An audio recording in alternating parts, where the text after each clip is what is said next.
worship His holy name. Welcome, my friends. This is Man of Faith Ministry. I'm Brian. I'm so glad you could join me today while I share the gospel with you. We're up to chapter 22 in the book of Acts in our New Testament reading. So let's just get on with it. As I said, I love sharing the Lord's word with you, and thanks for joining me. Chapter 22, Paul's defense before the Jews. Brethren and fathers, hear my defense which I now offer to you.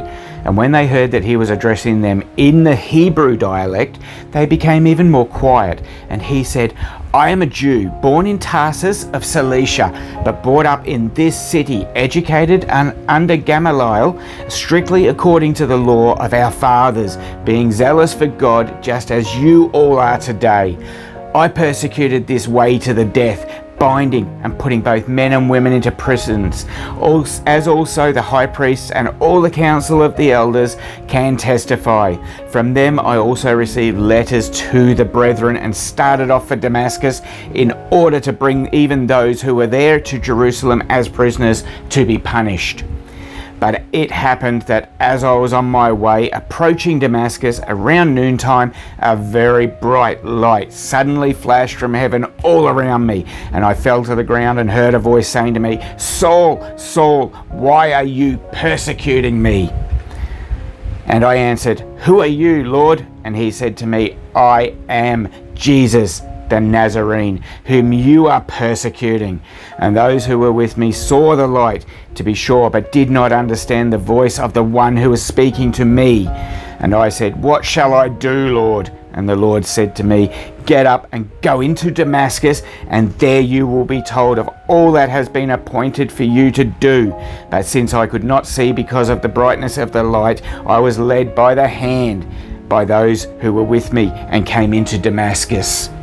A certain Ananias, a man who was devout by the standard of the law and well spoken of by all Jews who lived there, came to me and standing near to me said, Brother Saul, receive your sight. And at that very time I looked up at him, and he said, The God of our fathers has appointed you to know his will and to see the righteous one and to hear an utterance from his mouth.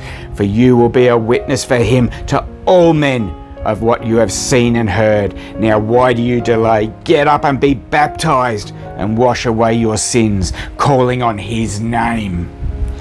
It happened when I returned to Jerusalem and was praying in the temple that I fell into a trance, and I saw him saying to me, Make haste and get out of Jerusalem quickly, because they will not accept your testimony about me. And I said, Lord, they themselves understand that in one synagogue after another I used to imprison and beat those who believed in you. And when your blood of your witness Stephen was being shed, I also was standing by approving and watching out for the coats of those who were slaying him. And he said to me, Go, for I will send you far away to the Gentiles. They listened to him up to this statement, and then they raised their voices and said, Away with such a fellow from the earth, for he should not be allowed to live. And as they were crying out and throwing off their cloaks and tossing dust into the air, the commander ordered him to be brought into the barracks, stating that he should be examined by scourging, though that he might find out the reason why they were shouting against him that way. But when they stretched him out with thongs, Paul said to the centurion who was standing by, Is it lawful for you to scourge a man who is a Roman and uncondemned? And when the centurion heard this, he went to the commander and told him, saying, What are you about to do? For this man is a Roman. The commander came and said to him, Tell me, are you a Roman? And he said, Yes. The commander answered, I acquired this citizenship with a large sum of money. And Paul said, But I was actually born a citizen. Therefore those who were about to examine him immediately let go of him. And the commander also was afraid when he found out that he was a Roman, and because he had put him in chains.